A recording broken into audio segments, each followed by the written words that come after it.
समृद्ध कर रहे हैं। रश्मि जी दिखाई दे रही, सुनाई दे रही है? संस्कृत हो, संस्कृत भाषा में वैदिक गणित जैसे विज्ञान हो, इस मठों ने, हमारे शंकराचार्य की इस परंपरा ने इन सब का संरक्षण कर पीढ़ी दर पीढ़ी मार्ग दिखाने का काम किया है। मैं समझता हूं आज के इस दौर में आदि शंकराचार्य जी का सिद्धांत और ज्यादा प्रासंगिक हो गए हैं। आपको मालूम है एक ऑनलाइन वैदिक मैथमेटिक्स के क्लासेस चलते हैं? Yes sir. हाँ, कभी ट्राई किया है इसका? नहीं सर, अभी नहीं किया। आप देखिए, बहुत सारे आपके दोस्तों को लगेगा जैसे आप जादूगर है, क्योंकि कंप्यूटर की स्पीड से आप गिनती कर सकते हैं। वैदिक मैथमेटिक्स की बहुत सरल टेक्निक्स हैं और आजकल वो ऑनलाइन पर भी अवेलेबल होते हैं। जी सर। क्योंकि आपकी मैथमेटिक्स में इंटरेस्ट है तो बहुत सी नई नई चीजें भी आप दे सकते हैं। जी सर। अच्छा लक्ष्य, आपने कभी वैदिक मैथमेटिक्स के संबंध में सुना है? जी सर, सुना है। नहीं, उसके एक और वेबसाइट भी है, कभी आप उस पर चले जाइए। मैथमेटिक्स में जिनकी रुचि है, हमारे यहाँ सदियों पहले मैथमेटिक्स में सहज सरल रूप से कैसे डेवलप किया गया है और कितनी स्पीड से किया गया है, अगर उसको आप देखोगे, और ऑलरेडी ये 24/7 अवेलेबल होता है, उसके क्लासेस चलते हैं ऑनलाइन और दुनिया के कई देशों में वैदिक मैथमेटिक्स पढ़ाया जाता है।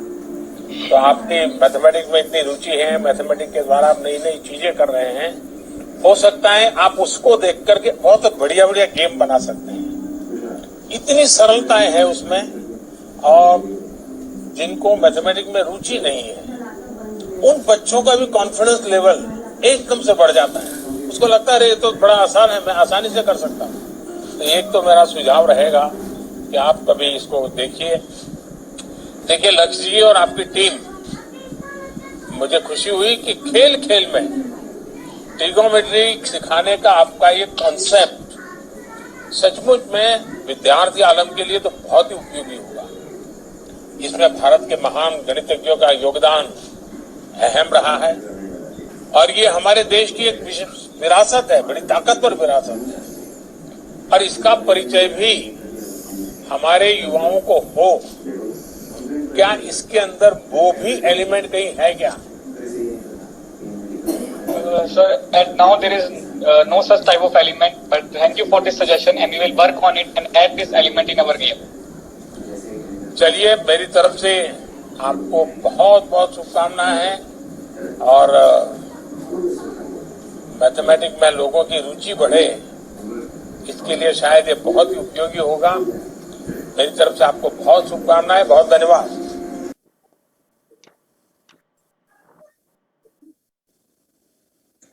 तो आपने देखा ही है कि आज के समय में वैदिक मैथमेटिक्स का कितना इम्पोर्टेंस है कि प्रधानमंत्री स्वयं जो है इस कौशल को, इस विकास को, इस मैथमेटिकल कंसेप्ट को आगे बढ़ाने के लिए तत्पर हैं और सभी से अनुरोध कर रहे हैं कि सब इसको पढ़ें। तो वैदिक मैथमेटिक्स की जो हिस्ट्री के बारे में आपने सुना है, कैसे स्टार्ट हुआ, कोई बताएगा आप मुझे? वैदिक मैथमेटिक्स की शुरुआत कैसे हुई, कोई बता सकते हैं? Recording in progress. वैदिक मैथमेटिक्स की जो शुरुआत है, अपने आप को अनम्यूट करके कोई आप में से बता सकते हैं अगर किसी को पता है तो।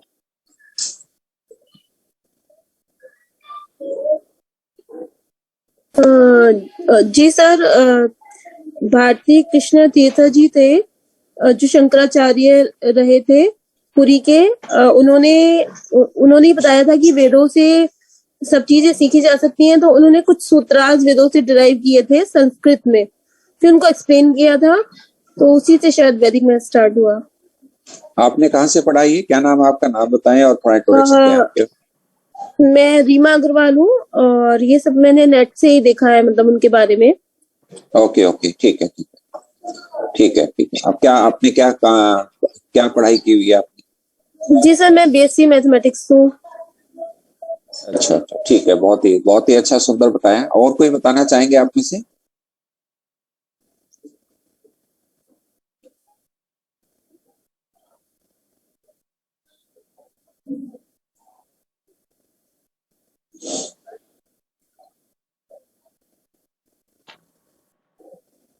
चलो मैं थोड़ा सा इसके बारे में बताना चाहूंगा अभी पहले, और इसके बताने के पश्चात फिर हम आगे अपनी आज का टॉपिक लेते हैं।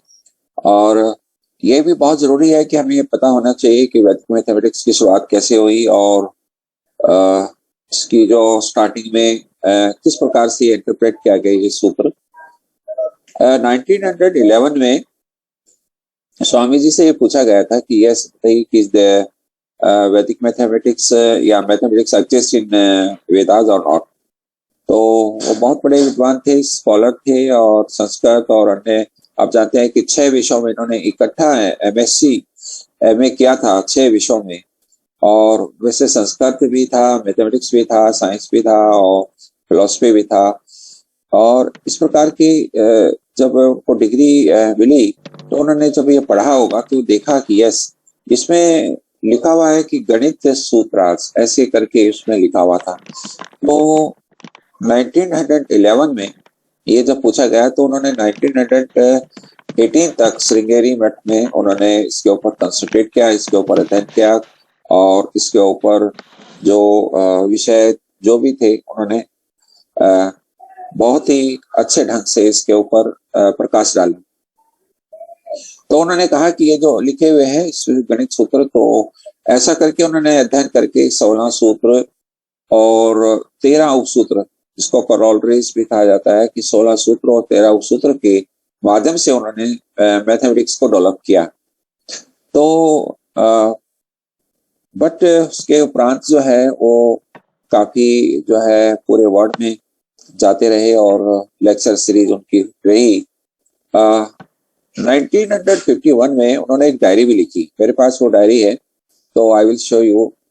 और वो डायरी जो है उसमें 1 जनवरी 1951 में वो सब एक्सप्लेन है, और हर एक 1 डे में एक टॉपिक उन्होंने लिया हुआ है और उसके ऊपर डेट डाली हुई है और उसके ऊपर सब लिखा हुआ है।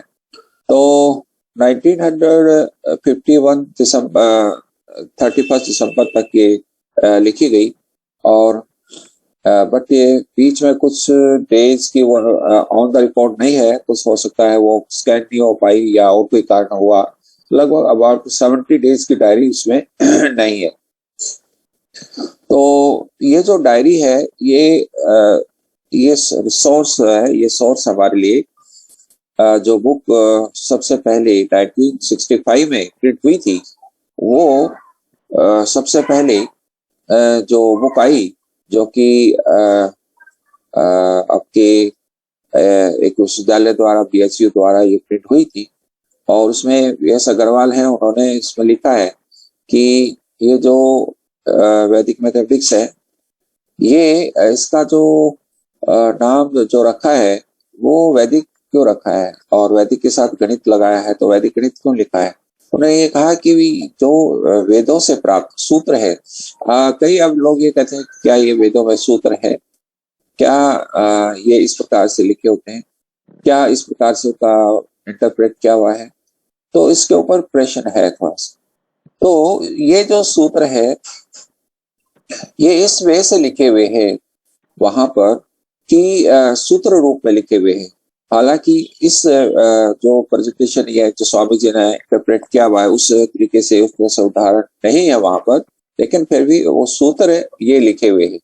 अब उनका जो इंटरप्रिटेशन है स्वामी जी ने अपने ढंग से की है, और उसकी जो करने का तरीका है, उनकी जो एक्सप्लेनेशन है, और उसकी जो करोलरीज है, वो सब स्वामी जी ने अपने ढंग से लिखी। तो हम लोग जो है आज उन्हीं के बारे में चर्चा करेंगे, क्योंकि वेदों में तो बहुत कुछ लिखा हुआ है, सूत्रों के बारे में भी बहुत कुछ है, हमारे तक उतना नहीं है, लेकिन फिर भी इसके ऊपर काफी प्रयास चल रहे हैं। चौधरी चरण सिंह यूनिवर्सिटी इसके ऊपर काफी काम कर रही है, और हम लोग जो है इसके ऊपर लगे हुए हैं। अभी एक चौधरी चरण सिंह यूनिवर्सिटी के द्वारा एक जर्नल भी छपने जा रही है, एक जर्नल भी अभी पब्लिश होगी, तो उसमें भी रिसर्च आर्टिकल्स जो है इनवाइटेड हैं। तो आप में से भी जो पढ़ेंगे उसके बाद जो है आप जो है उसमें रिसर्च आर्टिकल भेज सकते हैं। तो और भी कई यूनिवर्सिटीज में ये शुरू हो रहा है धीरे धीरे, और आने वाले टाइम में इसकी बहुत ही डिमांड होगी, क्योंकि बहुत सारे इंस्टीट्यूशंस है, बहुत सारे स्कूल्स है, बहुत सारे कॉलेजेस है और यूनिवर्सिटीज है। इसकी डिमांड आ रही है कि रिसोर्स पर्सन वहां पर चाहिए। तो लेकिन आज हमारे पास सर्टिफाइड टीचर्स नहीं है, इस प्रकार के डिप्लोमा होल्डर्स नहीं है, और आने वाले टाइम में इसकी बहुत ही नीड है, और ये आप लोग कर रहे हैं तो इसको बहुत ही आपको बेनिफिट मिलेगा। इसके अलावा और भी स्किल्स, जो मैथमेटिक्स की जो स्किल है ये स्किल हर जगह यूज होगी आपके लिए लाइफ में। जैसे आप कॉम्पिटिटिव एग्जाम देते हैं, कोई प्रतियोगी परीक्षाएं जो होती है, वो सब में इसका प्रयोग होता है। तो हम लोग जो है इसका वहां भी अच्छे ढंग से प्रयोग कर सकते हैं। साइड में स्टूडेंट्स जो है इसका प्रयोग अपनी इंटेलिजेंसी क्रिएट करने में भी इसका कर सकते हैं। इंटेलिजेंसी कैसे क्रिएट होती है ये भी इस विषय के साथ जुड़ी हुई है। तो अगर हम 16 सूत्र और 13 उपसूत्र पढ़ते हैं तो वो सब उसमें आएंगी बातें, तो वो भी मैं बात आपसे करूंगा। तो आज जो है एक ऐसा टॉपिक लेंगे जो कि हमारे लिए जो है बहुत ही सरप्राइज तरीके से हम जो है उसको कर सकते हैं। तो आइए देखते हैं कुछ ऐसा टॉपिक जिससे, हाँ, मेरा बोर्ड आपको दिखाई दे रहा होगा। जी सर।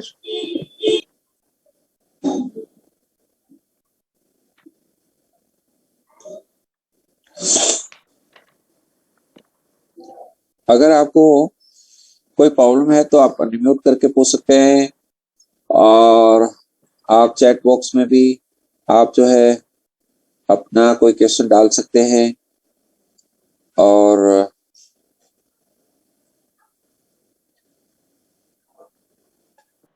रेज हैंड भी कर सकते हैं, ताकि मैं दिलशाद ने अपना रेज हैंड किया हुआ, कोई आपने पूछना है कुछ? दिलशाद,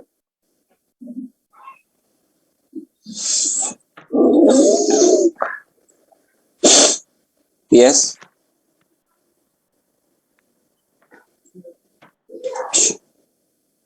अपने आप को अनम्यूट कर सकते हैं, पूछ सकते हैं अगर अब तक जो बात की गई है कोई उसके बारे में आपने कुछ पूछना है। तो ये एक और मैं आपसे पहले बताऊं कि ये जो का जो लिंक है ये 45 मिनट्स के बाद ऐड हो जाएगा, तो फिर आपको उसी लिंक से ज्वाइन करना है। जैसे ही एंड हो तो आपने उसी लिंक से ज्वाइन करना है, राइट?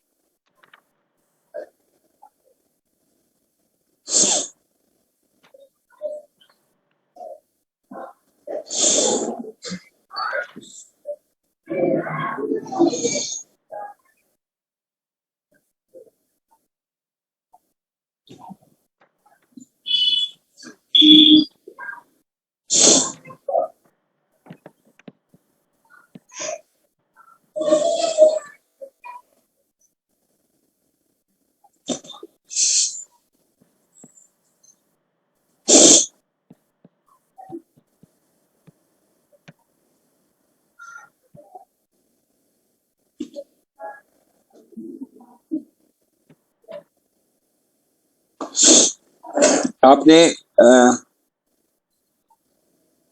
मल्टीप्लिकेशन कुछ पढ़ा होगा।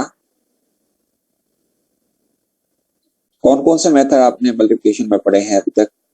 जरा लिखें अपने मैसेज में, आपने कौन कौन से मेथड पढ़े हैं अभी तक?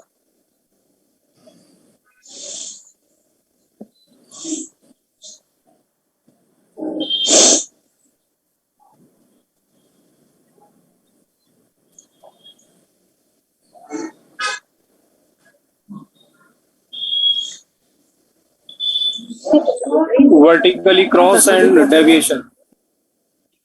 Okay, right.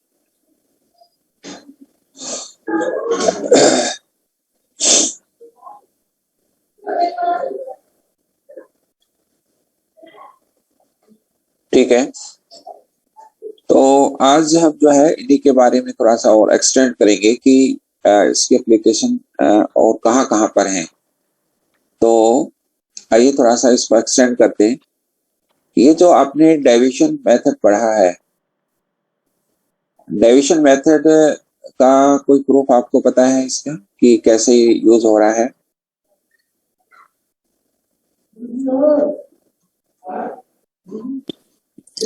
जी सर, जो नंबर बेस के पास होते हैं उनको इजीली हम मल्टीप्लाई कर सकते हैं। ये तो एक स्टेटमेंट हो गई आपकी जी। ये तो एक आपकी क्रेमिंग होगी, बट क्या आपने ये क्या आप ये है इसका कोई प्रूफ वगैरह दे सकते हैं क्या? No sir, no sir. Okay,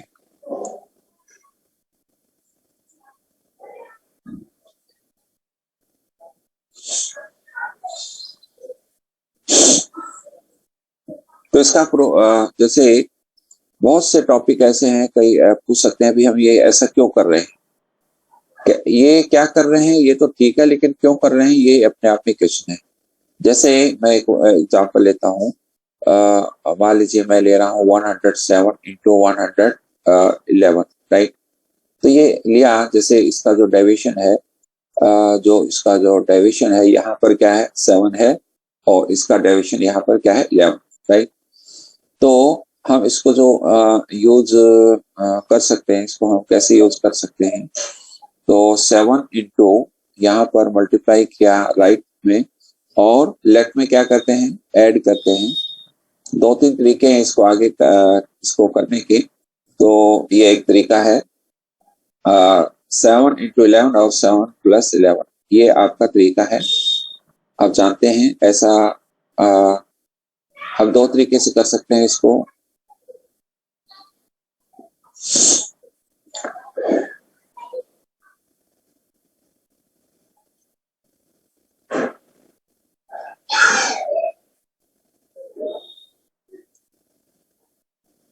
$700 plus 7 plus ये ठीक से लिखने में कुछ प्रॉब्लम आ रही है। 100 plus 7 plus 11, ये आपका ऐसे लिख सकते हैं, और 7 into 11 ये है, यानी 7 plus 11 और 7 into 11, और ये आपका हो गया 180। और इस प्रकार से आप कर सकते हैं, या आपको बताया होगा कि 107 plus 11 करें या 111 plus 7 करें, तब भी वो 118 आता है, राइट। अब यहाँ पर आपको ये बताया होगा कि बेस आपका ये क्या है, what is the base here, base यहाँ पर क्या है 100 है, राइट। ये बताया गया होगा, राइट, यही है ना? Yes sir. तो हम यहाँ जब बेस 100 है तो 2 डिजिट ही लिखते हैं। तो ऐसा क्यों लिखते हैं? तो इसके पीछे ये प्रॉपर्टी है, मैं जो डिस्कस कर रहा हूँ, आप लिख सकते हैं कि कौन सी प्रॉपर्टी इसको सपोर्ट कर रही है। तो ये सारे के सारे जो स्वामी भारती तीर्थ जी के जो मेथड हैं, ये एक्चुअल में सारे अलजेब्रिक बेस है, अलजेब्रिक मेथड, अलजेब्रिक का जनरलाइजेशन है, और ये जनरल मेथड्स है। तो अगर इसको हम लेते हैं तो ये क्या होगा, एक्स स्क्वायर, और ये ए एक्स, और ये बी एक्स, और ए बी, ये आपको है पता है। और यहाँ अगर फर्स्ट 3 टर्म से x अगर कॉमन निकालते हैं तो what you get, x plus a plus b और प्लस ए बी। तो आप देख रहे हैं हमने यहाँ जो किया है 7 और 11 को प्लस किया है और 100 ऐड किया है। तो ये क्या है आपका, ये आपका बेस के साथ ऐड किया हुआ है। ये a और b क्या है, ये दीज आर द डेविएशन, और x क्या है आपका, x है बेस आपका, राइट।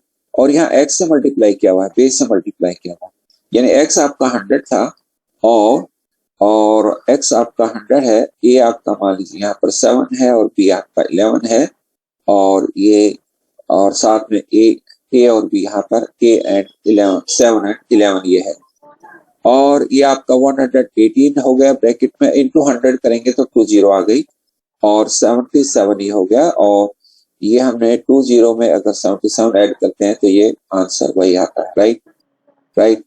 तो इसलिए ये 20 आई है 100 में, तो इसलिए यहाँ 77 ऐड हुआ तो कोई इफेक्ट नहीं पड़ा, राइट? ठीक है ना, समझ गए होंगे आप? सर कुछ तो- कैंडिडेट्स वेटिंग में हैं, प्लीज आप उन्हें ज्वाइन कर लीजिए। अच्छा, ओके ओके।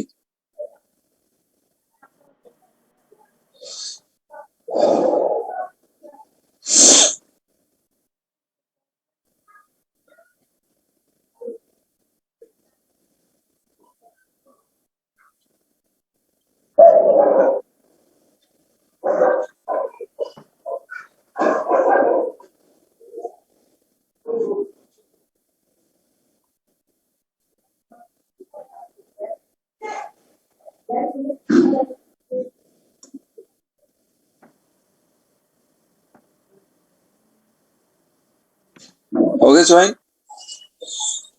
सर हो गया।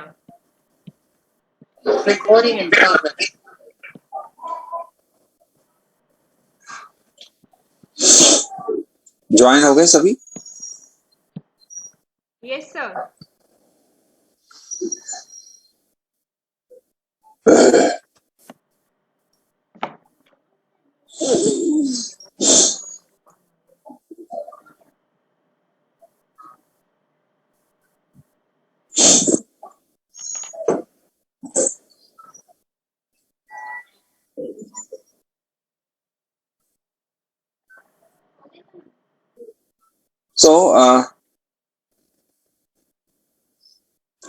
तो मुझे लगता है ये क्लियर हुआ होगा कंसेप्ट आपको कि हमने इसमें क्या किया है। क्लियर हो गया हमें? जी सर। आइए, क्लियर हो गया तो ले लीजिए। तो अब देखेंगे ये जो कंसेप्ट आया है ये जनरलाइज वे है काम करने का।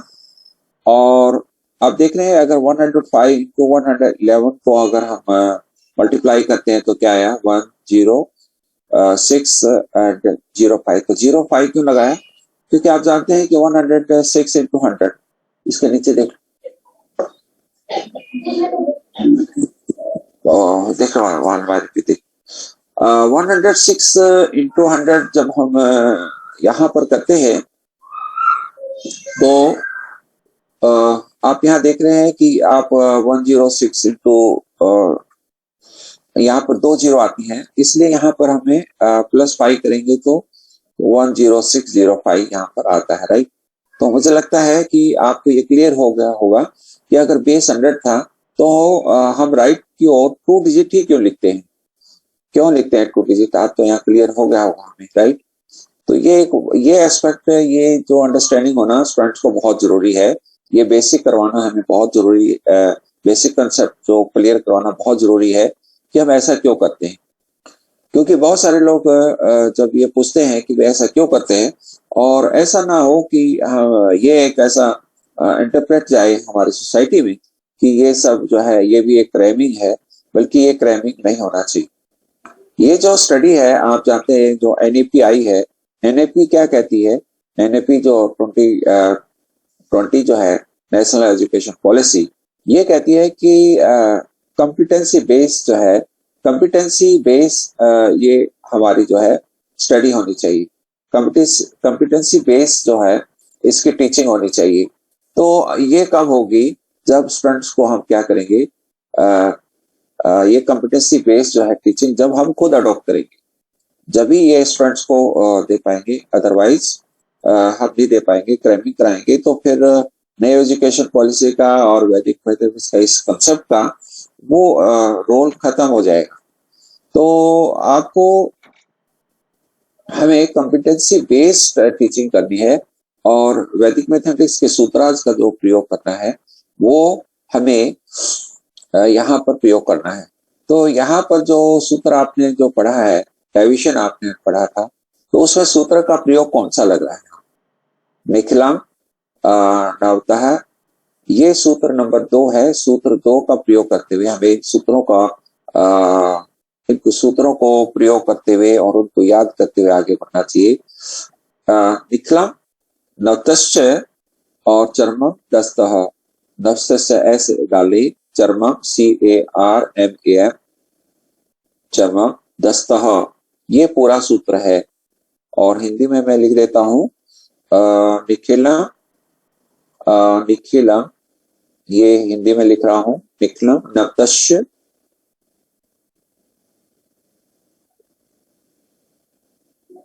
चर्मं दस्तः।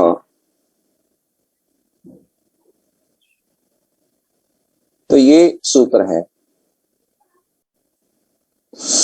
इसी सूत्र का यहाँ पर प्रयोग हो रहा है और इसका मतलब क्या है? ऑल निखिलम, ऑल फ्रॉम नवतस्य मतलब all from 9 and last from 10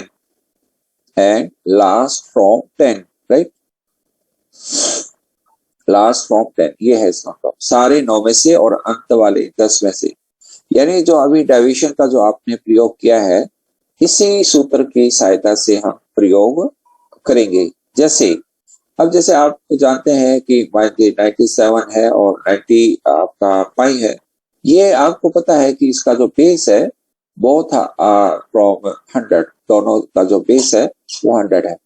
but जो है यहाँ पर जो डेविएशन है निकालना इजी है, हम डायरेक्ट यहाँ पर ये -3 और -5 लिख सकते हैं।